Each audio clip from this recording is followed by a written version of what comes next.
प्रिय आत्मन, कल मेरा अधिक समय कुछ कृषि के कार्यों में, कुछ व्यवस्थाओं में, कुछ देखने में, कुछ परामर्श देने में वहीं पहुंचकर करना पड़ा।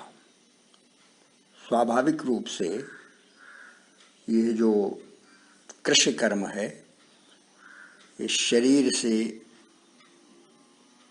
अधिक जुड़ा हुआ है।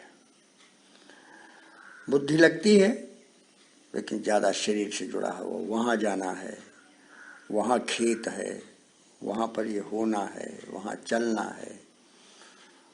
तो स्वाभाविक है कि जिनका शरीर सुपुष्ट होता है, जिनके अंदर उत्साह होता है मेहनत का, परिश्रम का, कृषि कार्य वही कर पाते हैं।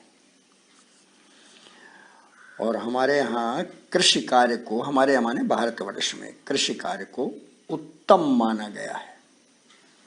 उत्तम कार्य है क्योंकि इसमें श्रम, शरीर का स्वेद बाहर निकलता है और उसके बाद फिर उसमें तप भी है, गर्मी है, वर्षा है। अब आप छाता लगाकर वहां नहीं, काम छाता लगाकर खड़े तो हो सकते हैं लेकिन काम नहीं कर सकते।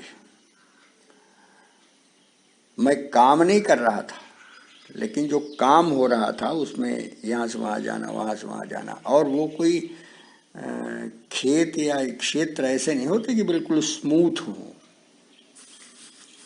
ऐसा करो, इसको ऐसे कर दो, इसको ऐसे कर दो।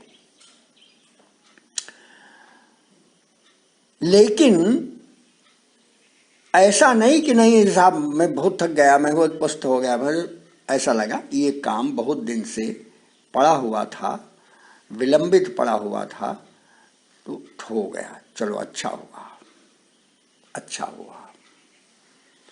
जीवन में इस प्रकार के बीच बीच में जो मध्यांतर होते हैं जिसमें आपको चलो ये हो गया, अच्छा हुआ।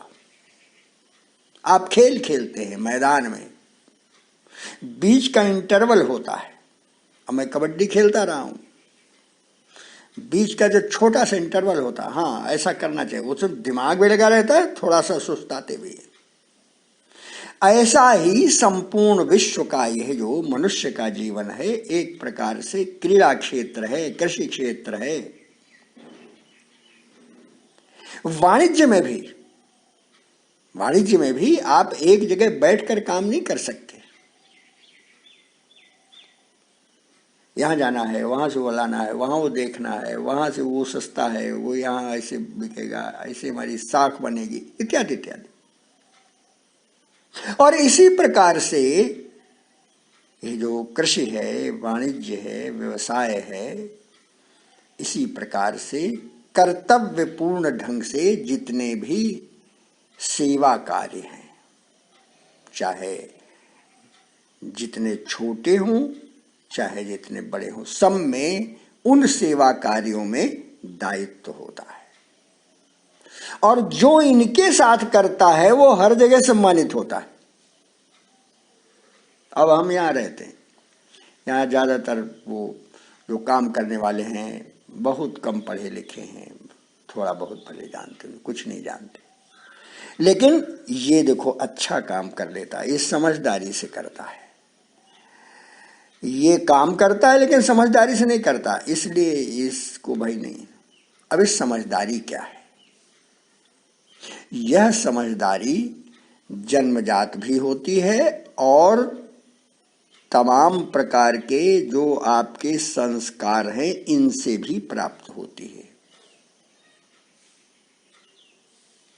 आप देखते हैं पढ़े लिखे लोगों में भी कुछ के बच्चे बड़े अनियंत्रित होते हैं। अब वो बात अलग है, जन्मजात मंद बुद्धि आए, वो कुछ वो विषय अलग है, इस विषय से जुड़ा हुआ नहीं है। वो तो फिर अध्यात्म में उसको प्रारब्ध कहते हैं, उसकी अलग चर्चा कभी हो सकती। लेकिन मेरा केवल आपसे आज का कथन ये है कि जहां हैं, जैसे हैं, जो कार्य मिला है, जो आपको जिम्मेदारी मिली है, उसके निर्वहन में पूरी तरह से मन लगाना, और उस मन लगाने के साथ ये अनुभव करना कि मैं कोई साधन हूं, शरीर साधन है, मेरा ये जो कार्य है यह भी किसी दिशा में ले जाने के लिए। वो साधन क्या है?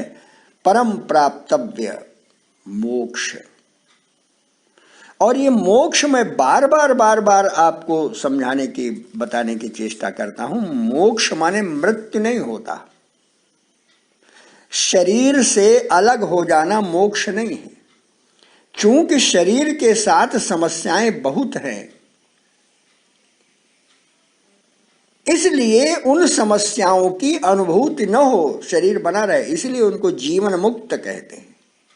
जीवन मुक्त हैं, हम रह रहे हैं, सब कुछ कर रहे हैं, सारी जिम्मेदारियां हैं हमारे ऊपर, लेकिन यह जो सारी जिम्मेदारियां हैं हमारे ऊपर, यह जिम्मेदारियां ऐसा नहीं है कि हम अपने दम्भ के साथ इसको कर ले। कोई हमसे करवा रहा है और मस्त होकर। बहुत तमाम कथाएं। कबीर कपड़ा बुनते थे, रैदास अपना ये चर्म के काम करते थे, जूते बनाते थे। कैसा जूता लोग पसंद करेंगे, फिर उसमें मनोयोग पूर्वक बनाना। कोई कुछ कर रहा है, कोई कुछ कर रहा है, लेकिन वो सारा का सारा त्वदीयं वस्तु गोविंद तुभ्यमेव समर्पयि। यह भाव जहां रहता है, तो गीता जी में क्या कहा? चेतसा सर्व कर्माणि मयि सन्न्यस्य मत्परः। सारे कार्यों के लिए मुझ पर निर्भर हो। चेतसा सर्व कर्माणि मयि सन्न्यस्य मत्परः बुद्धि योगमुपाश्रित्य मच्चित्तः सततं भव। बुद्धि योगमुपाश्रित्य, बुद्धि योगम, भक्ति के साथ काम करो। बुद्धि माने ऐसा नहीं कि चंचलता दे ये ऐसा। मच्चित्तः सततं भव। और मच्चित्तः सर्वदुर्गाणि मत्प्रसादात् तरिष्यसि अथ चेत्त्वमहं कारात्र श्रेयसि विनक्ष्यसि। अथ चेत्त्वम् अहंकारात्,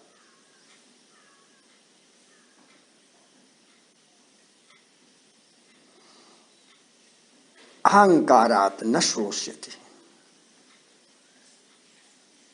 विनक्ष्यासि विनंक्ष्यासि विनंक्ष्यासि।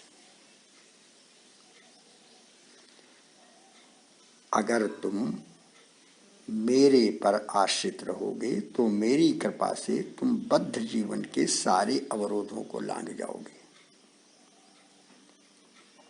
और अगर तुम समझोगे नहीं मैं कर रहा हूं,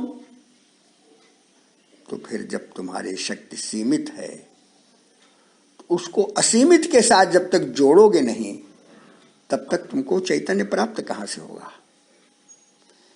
करंट से जब तक आप उसको कनेक्ट नहीं करेंगे तो ये पंखा कैसे चलेगा? और वो करंट कहां है? इसी प्रकार से मैंने भी, आप भी, सब लोग संसार में, और भारतवर्ष की यही पद्धति है, कहते भगवान की कृपा से, प्रभु की कृपा भयो सब काजू, जन्म हमार सफल भा आजू। सफल हो जाते हैं। भगवान ने बहुत अच्छा किया, बहुत अच्छा किया। बड़े बड़े काम आप करते दुनिया में बहुत। आप बैठकर सोचिए, अरे भाई ये तो बड़ा कठिन था, कैसे हो गया? इसी प्रकार से आजकल जो ये महामारी का काल चल रहा है, आप अगर यह सोचेंगे कि हाय भाई वैक्सीन नहीं आई, इतने लोग मर गए, कहीं ऐसा न हो जाए, थोड़ा जुकाम हो गया तो आप बिल्कुल व्याकुल हो गए कि कहीं कोरोना तो नहीं, कहीं टेस्ट तो नहीं हो रहा है, अब टेस्ट कर, और मान लिया टेस्ट वाली मशीन ही गलत हो गई। अभी थोड़े दिन पहले की बात है, ये कोरोना काल के पहले का। हमारी पत्नी, आप लोग उनको माता जी कहते हैं, वो आँख का ऑपरेशन होना था, तो हमारे डॉक्टर ने उसको उनके यहाँ यंत्र होंगे कि इनका शुगर टेस्ट कर दें। शुगर तो उनकी बहुत ज़्यादा हो गई, अरे रे रे भाई इसको कंट्रोल करो। ये हुआ भाई, अगले दिन इसको हम वहाँ लैब में टेस्ट करा लें तो सामान्य थी। अब क्या हुआ, मशीन गलत थी। अब इन मशीनों के आधार पर आप ऑक्सीजन टेस्ट करते हैं, पल्स ऑक्सीमीटर है, दुनिया भर का है, मशीन गलत हो गई। कई बार होता थर्मामीटर आपका कुछ को कुछ बता देता है, तो आप व्याकुल हो जाएंगे।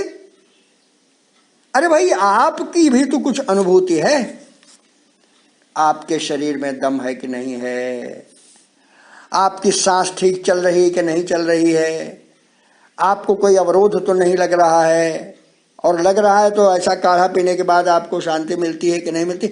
ऐसे अपने शरीर के साथ सामंजस्य बैठाते हुए अगर आप अनुभव करते रहेंगे और उत्साहित रहेंगे, तो मेरे आत्मीजन, इस संसार में जैसे अच्छाइयां बनाई परमात्मा ने, वैसे ही बुराइयां भी बनाई हैं। यह मिला जुला संसार है, तो फिर कैसे बुराइयों से बचना, अच्छाइयों के साथ चलना, इसकी विधि व्यवस्था भी तो प्रकृति ने की है ना। और इसीलिए मैं शिक्षा पर आज कुछ कहना चाहता था, लेकिन दिशा घूम गई। तो हमारी शिक्षा इसी प्रकार की होती थी, जो सचमुच की हमारी शिक्षा थी, प्रकृति के परिवेश में रहती हुई, कि ये स्थूल प्रकृति तो बाहर है और वही सूक्ष्म प्रकृति हमारे भीतर है।